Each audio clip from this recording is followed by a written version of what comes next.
I'm Kevin, this is Destiny, and that's Susan, and we wanted to take a moment today to tell you that your value is not based on how little of an inconvenience you can be to people. I don't know how many times I encounter people who feel guilty for having thoughts, feel guilty for causing their family to have to adjust. I saw a lady once who felt guilt because she was sick. She took care of her family for years, but she wasn't allowed to be sick because, well, her value was based on never being the inconvenience. It's okay. How do you help someone with that? It is okay. For example, have you ever felt guilty because you called into work sick because they need you there? I think that a lot of times can come from feeling like you've inconvenienced someone. And a lot of times we need to hear that we have permission to be sick. And many times I've given my clients permission to take a day off, permission to say no to something. And all of a sudden I see relief on their face because they feel like no one has ever given them permission. And they just needed to hear someone say, it's okay. You don't have to be everything to everyone all the time. And then when they take that day off, when they say no to that extra club or that extra duty or that extra church activity, and church activities are great, but you can only do so much. It's amazing when they come back the next time and they're more relaxed, they're less stressed out, they're more positive because somebody gave them permission not to be an inconvenience.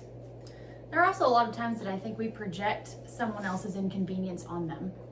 It's not always an inconvenience to them for you to not do whatever X is that you're being asked, or whatever it is. Like, that's not always the case. Sometimes it is. You call into work and you were expected to be there as a whatever your job is, and that is inconveniencing.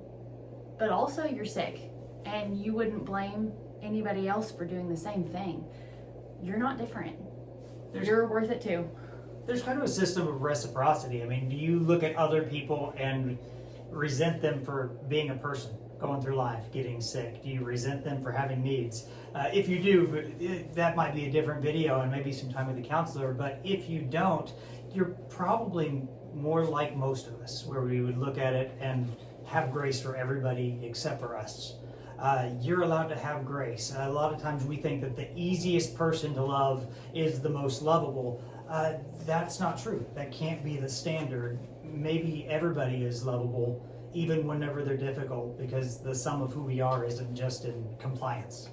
There's also, like, those of us who feel this way often like to help other people and often like to be there for them. Don't deprive someone else of doing that for you, because it is fulfilling, and it is awesome to be able to go and help someone who needs it. But if you're never in need, then you've not allowed anybody to come in and feel that way. Those people, that fulfillment.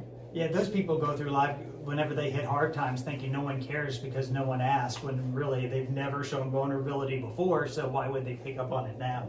Right. It's a lonely place to be, and you don't have to be there. Yeah.